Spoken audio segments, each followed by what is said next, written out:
Welcome to the New Ventures podcast. Our guest for today is Lekha Patmanathan, the founder of Nexergy, a Singapore-based company that provides sustainable cooling solutions. Welcome to the podcast, Lekha. Thank you very much, Sanjoy. I'm pleased to be here. Let's begin by asking you to tell our audience about your products and services. All right. Nexergy is an energy efficiency solutions company, and we are focused on bringing the best of building efficiency technology to Southeast Asia. We are, in fact, the ASEAN distributor of Klimacheck Technologies. Klimacheck is a Swedish clean tech company, and they specialize in diagnostic equipment for evaluating any cooling system, such as chillers, refrigeration, and air conditioning. In theory, it also works on any vapor compression system, so it can work on heat pumps in colder countries, hence this technology coming from Sweden. But essentially, the tool that we provide is designed to be used for cooling equipment in this part of the world, and for evaluating system health to preemptively service and maintain these equipment to reduce energy costs and increase the lifespan of systems. So we have two main products. It's called the portable on-site system, which is used for short-term measurements. And we have a permanent online system for continuous monitoring and predictive maintenance. So in terms of the services, effectively as a distributor and solutions company, we offer hardware and software products for diagnostics and optimization, as well as the services to install these equipments for end user usage. So we can do performance reports to assist building owners with achieving efficiency improvements. And for those that want to build the internal capability themselves, we also provide the training and technical support on how to use the hardware and software and to do the analysis and basically the best ways in which they can leverage the data that the technology provides in order to troubleshoot, measure and verify and optimize their equipment. Right. So your diagnostic solutions not only help your customers run their systems better and achieve better efficiencies for what they want to do, heating or cooling, but I suppose it also means that it exposes the leakage of HFCs. Would that be a right kind of summary? Yes, exactly. The refrigerant that is used changes phases that when it absorbs and releases heat. These refrigerants are HFCs, hydrofluorocarbons, and these are greenhouse gas materials that have global warming potential. You have a portable solution, which seems to be like a one-time check, and then you have a permanent solution. So do your customers graduate from one to the other? And how do they pay for these two different services? Yeah, that's a good question. There's no right or wrong way to start, but usually the portable system is used at the beginning. We use it to help customers understand what is their system health today? How is your system performing today? It allows us to very conveniently bring this carry kit that we have from site to site and able to measure any cooling system in a non-invasive fashion. That means we can connect our tool while doing normal business as usual operations without having any downtime. We don't need to drill bore any holes and shut down the system. Things can be done non-invasively during normal operating hours. And this is used to detect any inherent issues. It can be used to measure and verify and to troubleshoot and optimize the system. So it's naturally a good way to start for customers that are not sure what their saving potential is. This can help to do a performance gap measurement to assess that. But it only provides you a snapshot. It provides you a snapshot of system health, because the moment we take down the system, you lose any visibility on any data and findings that the system has highlighted. And so it's a good place to start. What we suggest then, after issues have been highlighted, there need to be improvements that are done. And then we suggest the online system to be put on after. And the online, as its name suggests, is connected 24/7. Its primary function is the same. It's made up of the same sensors and meters, data migration principles and analytics. However, its purpose is to do continuous monitoring and fault detection. So where the on-site portable system measures performance, identifies faults, the online tool is there to police the process and ensure that the optimized performance continues. And if there's any performance drifts or unexpected occurrences, they are immediately brought to attention and addressed. The truth about mechanical equipment is that it performs a repetitive function on a continuous basis. The only change to this is operating conditions, which is how you control the equipment, and also environmental stresses like different temperatures and humidities that fluctuate in our climate. So these changes create a little bit of unpredictability, but otherwise the system should be running in a continuous fashion. But over time, there are changes in the system. There are drifts that occur, and these can be picked up when you have a continuous monitoring process. Things like faults and sensor drifts, parameters operating out of range. These are what contribute to inefficiencies and deterioration of systems. So they can only be detected when you do a comparative analysis through continuous monitoring. And of course, you need to know where to look and where to listen. So that's why we've got these two tools. So the services that we offer are audits that we do with the portable equipment. So what we do is we come to site, we connect our equipment to any of the chillers, air conditioning, or refrigeration systems that they feel have lost efficiency over time or are not operating very well. It might trip or shut off, or there's leaks occurring. They don't really know what the next step is. So we bring down our portable unit, which is for cooling equipment. So we connect to it non-invasively, and we take data for 1 or 2 days. And we go away with that, we digest that data, and we produce a report which presents the findings in terms of the performance and what it is today versus how it should be for a similar system working at those conditions. So that is a service that we provide, the audit and the performance report. There needs to be then a next step of fixing these issues, and we help to oversee this process. So we provide project management and support to oversee the improvement process. So that's what we do for the portable system as a service. We do the audits and the performance reports. And of course, for the online system, we provide the hardware, software installation, site configuration, project management to oversee the whole implementation. We also provide training, annual technical support for the in-house facility managers and technicians to use the tool. And we also provide ad hoc analysis and reports should they want us to continue their journey with them to do continuous monitoring and optimization. So Lekha, that's great. Could you just summarize, what do your customers get and how do they pay you for it? So our customers get an installed system for them to use to help them with their energy reporting and visualization of their cooling system. And how that is offered to them is in 3 parts. There's hardware, there's software, and there's services. So for hardware, it's usually an upfront cost, where services is charged annually, and hardware is an upfront cost. Software is a service that is charged annually. And we also offer ad hoc auditing and reports, which are as and when the customer requires that service. As hardware is usually the biggest sum of the whole project, they can decide if they want to pay for that upfront or if they would like to amortize that over a period of time, say 2 to 5 years. The annualized services that go along with the installed equipment is the web-based analytical software, a data plan, cloud services, as well as technical support for our customers to be able to use the equipment successfully. These services are charged on an annual basis. For the ad hoc reporting and audits that a customer might require us to do, this can be done as and when the customer feels that they need an additional level of service from us, and that is up to them how often and if they would like us to do it on their behalf. This is very interesting, Lekha.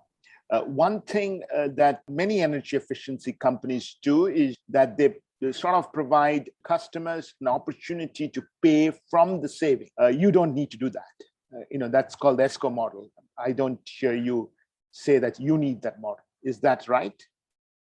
Yeah, and we get asked to do that model quite often, but unfortunately, we're not going to that level of executing these savings because from our perspective, we're a technology provider and the services we provide are diagnostic and intelligent based in nature. We're not bringing our team to go down and, roll their sleeves up, get down into the ground and start fixing equipment. That's just not where we position ourselves. So we're not down the route of the ESCOs providing guaranteed savings or shared savings performance contracts. However, we do work with ESCOs and they use ClimaCheck and they use it as an internal tool to help them get more savings for the customer. And they then offer their business model to customers that are looking for the GESP, guaranteed savings contracts. Right. So it almost seems that ESCOs are a channel partner. Let me put myself in the shoes of one of your customers. And your customer has, maybe a mall owner. And, he contracts you and then he pays you for the hardware, the software, and the services.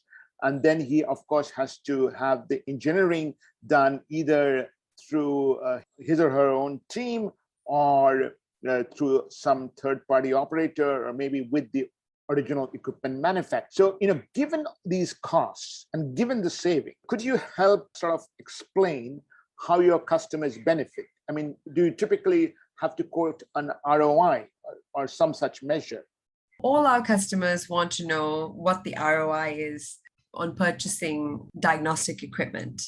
And there is definitely an ROI to be had, but it's always difficult to promise on day one because improvements are, they can be small if you're already efficiently running a site, or they can be big if you've got a lot to improve on. Take a 3-year-old building that has brand new chillers and it just hasn't been operated very well, and versus a 25-year-old hotel that has never changed its equipment and it's just sort of fixed problems here and there, but it hasn't been running very well. So the first instance, that building could probably save 5% of energy, 10% of energy, but the hotel could easily save 45% of its energy from the chillers if it knew what to do. So it's hard to quote ROI, although everyone's always looking for ROI. So it is something that we do include, and we do try to provide some kind of a upfront assessment on what the saving potential can be, but really to provide anything more detailed, we need to do an audit where we do take their data and find specifically what's happening in their equipment. I do think that that customers that need more support, that is something that we can offer, and we work through our partners. So we are a distributor. Nexergy Solutions is a distributor in ASEAN, and we have regional partners. So we have partners in Singapore, in Malaysia, in the Philippines, and in Hong Kong. And we have potential prospects on the ground that are looking for more than just the hardware and the software, but they want us to then go about help them with their sustainability goals. Then we bring in our partners who are ESCOs, consultants, servicing and maintenance, air conditioning specialists, as well as utilities. Then these guys will work directly with the end user to help them with the implementation and to help them execute the corrective actions to help them get the savings. So in that way, the customer is a bit more reassured. They're not just buying a piece of technology that they don't know how to use, but they are employing the use of the professionals to then go about to use it to help them get the results. I think all energy efficiency companies struggle to give an concrete and consistent ROI because of the issues that you mentioned. There are too many contextual variables. However, I'm sure one of the things that you do is to talk about customer stories or customer case studies. So maybe just give us a couple of examples of how your customers have benefited. All right. So I feel that one of the best things that we offer customers is visibility into the performance of their equipment. If we're talking about a customer that owns their building, they have a business that is so far removed from mechanical equipment. So they rely very heavily on third-party contractors or the equipment manufacturer who they've purchased their equipment from on how well the system performs. But they themselves do not have any insight into what's happening. And these equipments are not cheap, right? They are one of the more expensive equipments in the building, and they're very vital to operations, regardless if you're hospitality or a hospital or a school or a retail mall. They all need air conditioning to run. So these end users, the building owners, need these systems to work well, yet they have no expertise in this area. So they're very reliant.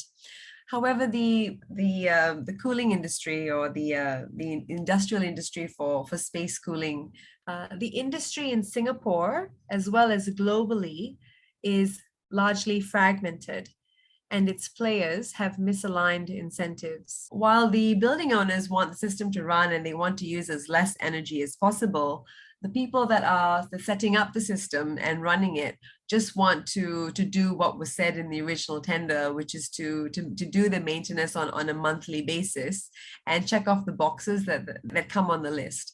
They are not so inclined to make sure that there are no leaks that happen, the energy is not, consumption isn't going up over time. They have been contracted to follow a standard checklist of routine maintenance activities. And so we come in as a third party. We know that you can benefit further by getting visibility into your equipment. And this is a tool to do so. Because if the OEM comes along to say, you know what, your equipment is 6 years old, it's too old, you need to change it, the building owner that doesn't have the visibility or expertise in the area has to take that as the gospel truth because he doesn't know any better. So we are providing a tool to help him perform a self-evaluation of his own equipment. One of the cases that we did was, like in the example, a 6-year-old set of chillers that is on a government site. It needed to be, it was on the 6-year mark, and because it was a government site and it was green marks renewed, and every 3 years the green mark credentials needed to be recertified.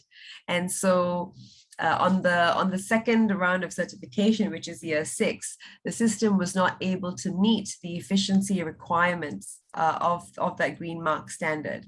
And so the OEM suggested that the system was too old and the building owner had to buy new sets of chillers. And incidentally, it so happened that the new model had just come out. And so they brought in one of our partners that use ClimaCheck to do an investigative study. And we found out very quickly that there's nothing wrong with the system at all. The equipment was incredibly short of refrigerant. And going through with our assessment, and it needed them to okay us purging the system to weigh the refrigerant on the inside and compare that with what it was supposed to be. And lo and behold, it was short severely. Both these systems had over 100 kilos short each of refrigerant. We continued the process. We topped up the refrigerant. We made some other adjustments that was required. We were able to regain the efficiency again. So the system was actually working fine. It didn't need to be thrown out as what they had suggested. But our level of diagnostics are so advanced, and it's actually a lot of times deeper than what the OEM would do, because they don't troubleshoot. They just do the top level servicing and maintenance. So they didn't go to the extent that we did when we do our analysis. So we do, in a way, we empower them. We wanted to empower equipment owners and our customers to make better decisions on how the equipment should be run, should be dealt with, and whether it should be improved on or upgraded or not. Good operating system using the least amount of energy and being able to operate well for the longest possible time. Thank you for that answer, Lekha, because one of the things that you said, which I do not hear other energy efficiency companies say so clearly, is that not only do you save operating costs, but you also help companies take decisions on the timing of capital costs, which of course is far more important perhaps to a CFO. Another good example for what ClimaCheck can help you do is it helps you to predict when equipment needs to be serviced. A lot of these equipments go through routine servicing. Similarly, in your home, when you have an air conditioning unit in Singapore, it needs to be serviced every 3 months, they say, so 4 times a year. So this is done on a routine basis.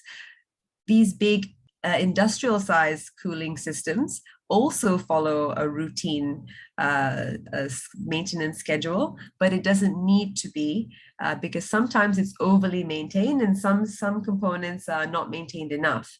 So ClimaCheck is a tool that can be used to help determine when something needs to be serviced, and that's what they like to use it for. So they use it to do predictive maintenance, and therefore only bring in the third party when they need to service certain things. And there are some clients of ClimaCheck in the region. They've foregone routine servicing completely, and they're just using ClimaCheck now to determine when things need to be serviced. And that alone is a huge saving to not overly service your equipment, but to only service it when the data tells you that this needs to be cleaned, this needs to be overhauled, this needs to be changed. So that's another type of saving that you can get by doing diagnostics on your equipment. Now that's really very interesting in my opinion. You seem to have done business in a variety of sectors, commercial real estate, you mentioned hospitality, you mentioned public infrastructure like government. Where has been the most progress? Yeah, I think we were quite fortunate to be able to do a lot of pilot projects in our first year, and it was more the fact that I was bringing down a technology that was new to this part of the world, and I really wanted to prove to the industry and also to myself that this was a good piece of tech that was missing and that was needed here. And so I did try quite hard to get lots of pilot projects in different industries. So we've managed to do hospitality, district cooling, pharmaceutical, semiconductor manufacturing, many different sites. And in a sense, all of these buildings, they may have different contents and different purposes, but they all have the same nature of cooling, which is using chillers and air conditioning systems. So regardless of what the building does, the cooling system remains the same. And yes, we've managed to get projects in different sectors. And in the beginning, I'd say that we did partner with quite a few ESCOs and ESCO-esque companies, those offering energy efficiency, energy management support and solutions. But towards the end, which I guess I'd say the last year or two, in 2019, I started talking to a few utility companies, and that was around the time that the energy costs were being touted to go up. And so these utility companies have had decided that they wanted to do a bit more than just supplying energy, but they wanted to develop a new vertical to provide efficiency along with energy. And so we have now 2 utilities in Southeast Asia, and we work quite closely with them to provide value-added service to their customers to help them reduce energy consumption along with the electricity that they provide. So one of them actually had an innovations department, and they were reviewing solutions from over 40 countries around the world, and they had shortlisted 200 technical solutions, and they had trialed and piloted about 30 of them on their site. And out of the 30 that they had trialed and piloted, only 2 of them were brought on board and deemed successful, feasible, and competent and relevant to products that their customers would deem useful to meet smart and efficient building needs. And ClimaCheck was one of the two. So it was quite a lengthy and tedious process on their part to evaluate and test so many smart building and clean tech solutions. But for us, we just supplied the equipment that they required. We conducted the trial and supported them through their process as much as possible. Being selected by such an esteemed and important entity was really a defining moment, and it proved that there really is a need to improve performance of these notoriously inefficient systems. So we have been working with this utility now for the past year and a half, and while this had happened, we also gained another large utility company, and we're doing similar works for them. So we're helping build up their internal capabilities using ClimaCheck as a diagnostic tool to help their customers reduce energy and offer continuous monitoring as a value-added service on top of the energy that they provide.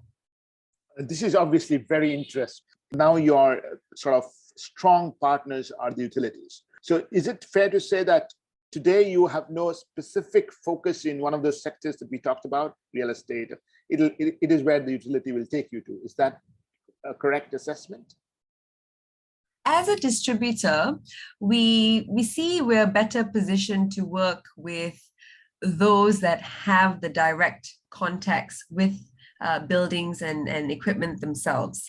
So as a distributor, we feel it's more empowering to work with companies that are providing direct services, not just in chillers, but in all types of energy consuming equipment. So these are ESCOs and utilities or other consultants. So I think instead of us focusing on a sector, I see the business going towards working with larger entities and being their consultant and technical solutions provider as a tool in their toolbox to offer holistic services to their customers. Because essentially, I mean, cooling is important, and it's very, very important in buildings and just in the world today with global warming looming upon us. But in the bigger picture, building is looking for reduce their carbon footprint, save energy, and that may be from more areas than one.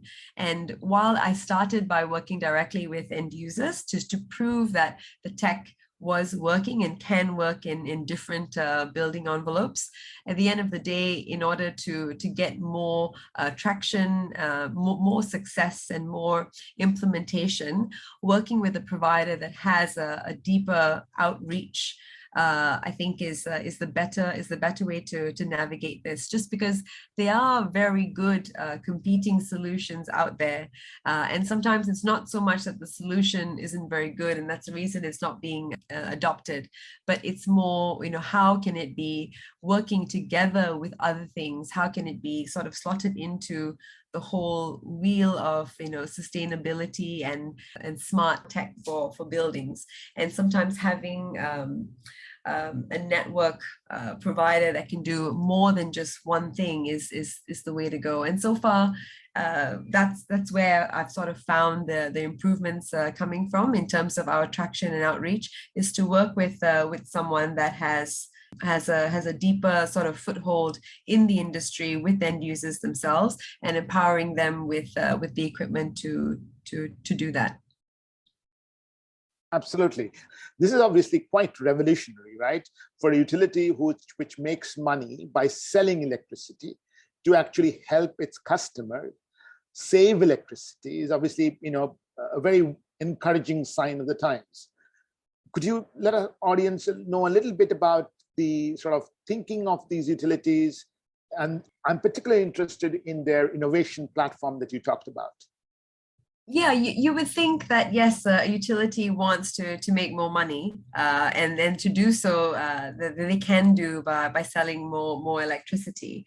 But the truth is that there's just so much competition out there with electricity providers, right? And everyone's sort of fighting for the last couple of cents per kilowatt hour, and it's really hard to differentiate yourselves. And so I think offering energy efficiency on top of electricity is a stark differentiator. It shows the end user that these guys are concerned about my well-being, my welfare, and about my carbon footprint. So I think it puts them on a step above.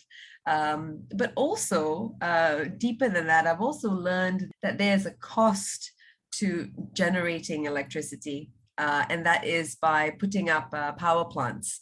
So these utility companies have a set amount of power plants, and they're able to plan their use for them and map how the trend of energy consumption will increase over time, and therefore create more supply to service the demand.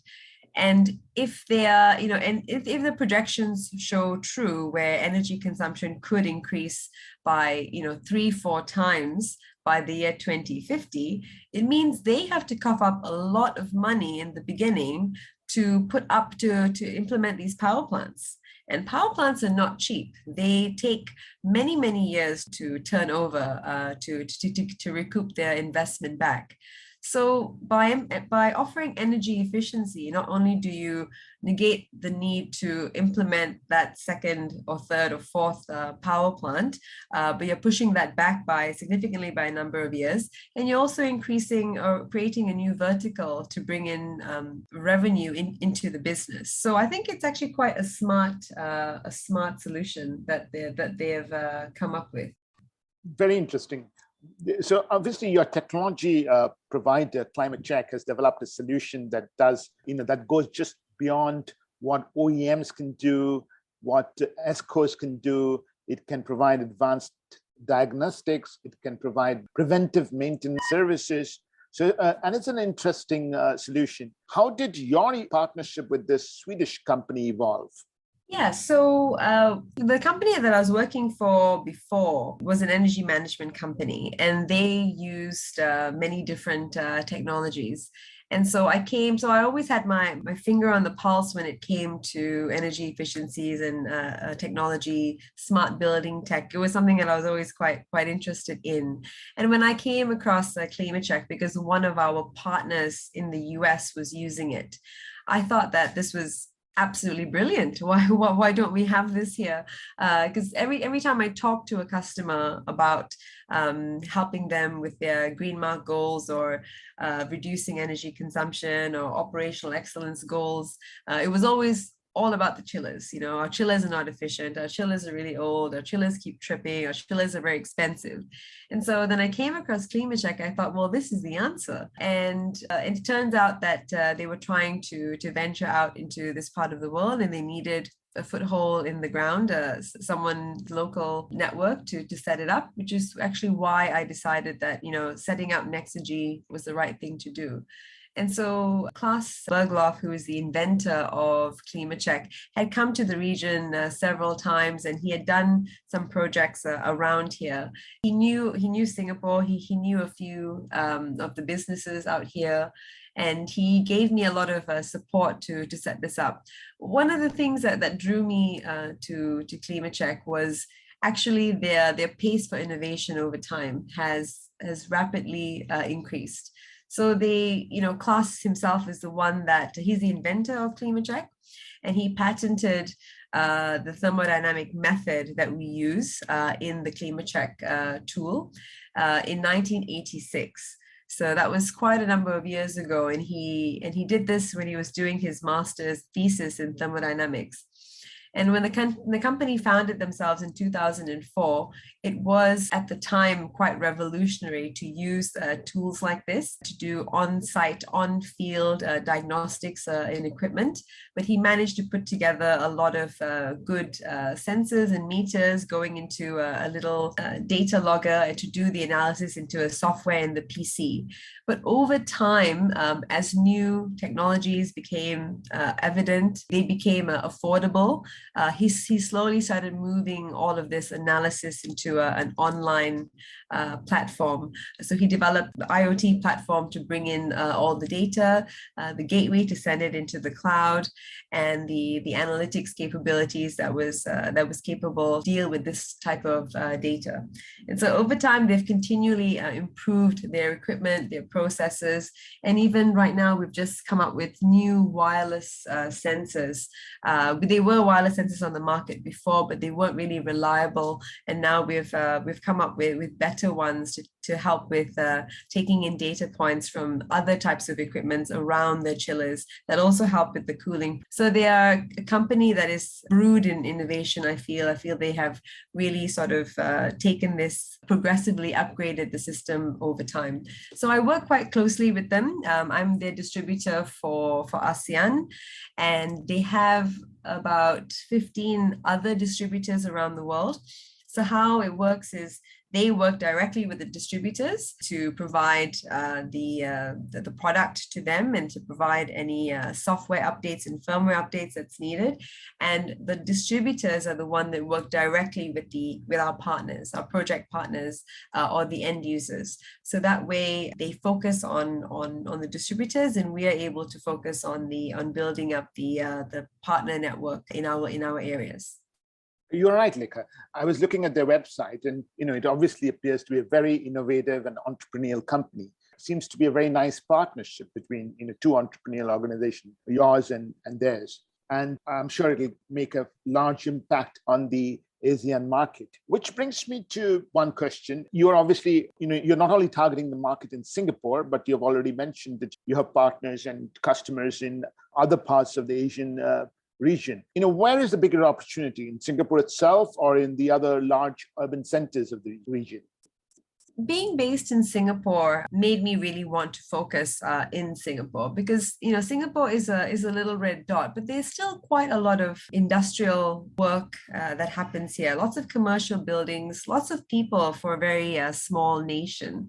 And of course, the one of the better things is Singapore's ambition to be better and to be more green, energy efficient, and to abide by the Paris Climate Agreement goals. But there are many competing solutions here. And so I say regionally is a good area to focus. But I usually tend to go where I have active partners, because you always need a local touch point to be able to take things through to the end. And at the moment, we have partners, as I mentioned, in 4 countries in the region. And we have a new prospective partner in Thailand who has approached us, so we may venture into that area as well. But the thing with Southeast Asia is, there's a lot of cultural and language barriers, and just being in touch with the local scene. And so Singapore is the smaller market share, where Malaysia and Hong Kong, we're probably doing a bit more work there with them. And we're also working in the Philippines. So in the Philippines, we have one partner who is an ESCO, and they provide energy efficiency, energy audits, energy service contracting to their customers. I am also hoping to venture into Indonesia, but when we do have someone that's indicated interest, so it is something that we're building slowly. So really, I think ASEAN, there's a lot of opportunities all across. Singapore is home, and I think it's a great place to start. But I also love that we don't have to be limited to only working in Singapore, as many areas in Southeast Asia or around the world can really use improvements in cooling, especially with the demand of that increasing exponentially, it seems, in the next few years. Thank you, Lekha. Absolutely. You've already alluded to this, but I'm going to ask you again anyway. How is sustainable cooling so very important in the context of Asian cities adapting to climate change? Yeah, so cooling is it's a big thing, using air conditioning and fans to stay cool accounts for about 20% of the total electricity used in buildings. And I've read an IEA report recently that says that it actually means that air conditioning and cooling for space heating uses up 10% of all electricity consumption. So that is a significant proportion. So there's also a rising demand for space cooling that puts enormous strain on electricity systems. And that also adds up directly to driving up emissions. So IEA projects that as incomes rise and populations grow, as the world gets hotter, the use of air conditioning is expected to rise by 4 times. Proportionately, this means the energy demand for space cooling will more than triple by the year 2050. That equates to cooling accounting for as much energy as China and India use today. So it is quite significant. And of course, it adds to the urban heat island effect. So the need for cooling increases, and thereby leading to buy more cooling equipment increases. But the problem is not so much just buying the equipment, but they're not buying the efficient equipment. So it is cheaper upfront to buy cooling equipment that is not efficient, but it's more costly over the longer term. The most efficiently an equipment runs will not only produce a greater amount of cooling at the lowest emissions output, but it will also extend the lifespan of the asset itself. These are the goals we want to achieve when users are satisfying their need in purchasing and using cooling equipment. The Singapore's Ministry of Sustainability and Environment has recognized that every ton of greenhouse gas reduced will lead to tangible improvements in our environment. And since September, the tighter control measures were released and over how we can better manage refrigerant through beginning and end of life. So we're going to be shifting to climate-friendly refrigerants, so those with lower GWP. GWP is a global warming potential. Singapore is going to be phasing out refrigerants with high GWP, and they're going to mandate the recovery of spent HFC refrigerants. And this is all going to take effect in October 2022. Right. And there is also the recognition in Singapore that air conditioning has been one of the biggest innovations that have driven productivity in this region. So it is very important to be able to balance the thermal comfort of air conditioning, the prevention of wastage in the supply chains, which of course are very prominent in all Asian nations, and at the same time prevent global warming. So this is, really, really very critical. No, absolutely. I think it was Lekha himself that had identified that if it weren't for air conditioning, we wouldn't have gotten to the rate of innovation and progression as we have today, and that's incredibly true. I remember I actually volunteered for a few months in Africa, and they don't have the same means as we do, and the afternoon means that you knock off and you take an extended lunch hour and you have a nap because people aren't able to work in such heat. So they don't have as many efficient hours to put towards their work as we do. So they are really critical infrastructures in buildings. And if we didn't have them, we really wouldn't be able to get to the rate of progress that we have today. But it does have a very large footprint in energy consumption, as well as the production of this equipment, the refrigerant that is contained within. So it does need to be managed properly. So Singapore is home, Lekha. And so how has the ecosystem in Singapore helped you?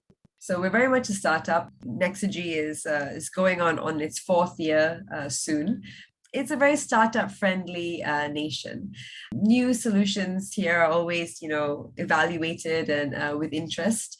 Like I mentioned earlier, we had the opportunity to do many pilot projects. We could test bed in a lot of good organizations who are willing to open their doors for us to do test bed and pilots. So we are a startup listed under NTU Ecolabs, which is their center of innovation for energy companies. And they were very kind to us to provide us a test bed at NTU, which was successful. And they then went ahead to offer our solution to entities that were looking for their input on how they can be more energy efficient to help them with their smart building goals. So NTU Ecolabs has actually helped to introduce us to quite a few of the local entities in Singapore, which was very helpful in the beginning for us to get a head start and to build a name for ourselves with ESCOs and end users. So I think that partnership that we had with NTU Ecolabs has been invaluable. Nanyang Technological University. So I think we have been well received. Of course, there's always a little bit of caution when it comes to something they haven't tried before. So there's a lot of reviews and due diligence that need to be done before they're willing to open their doors. But as long as we can show that the tech has been used well in other countries, and this is what we're trying to do. We're not replicating the wheel here. We're actually bringing something new that's useful. I think everyone's always keen to see, what is it that they could be missing out on, and they want to get a taste of it. So it was Singapore is very good, I think, with taking on new tech, especially when it comes to smart buildings and energy improvements. We're also part of SEAS, Sustainable Energy Association of Singapore. They've also been very helpful with connecting us to local businesses that were in need of energy efficiency solutions, and they have a very good network of other startups that are doing the same smart building solutions, renewable energies, and energy efficiency tech. It was very easy to find partners and collaborators and first stage customers to work with. So I think setting up in Singapore was a good decision. And I think the Singapore government is very much aligned with pushing itself towards being more green and efficient, and to help with the Paris climate goals. So it has been a good experience so far. Right. With an open mind, but careful consideration, if I may say so, evaluating interesting solutions like what you bring to the table. With that, thank you very much, Lekha. It was wonderful hosting you. Thank you very much, Sanjoy, for the opportunity. It's been my pleasure to share what I do, what we're passionate about here at Nexergy. It's my pleasure. Thank you.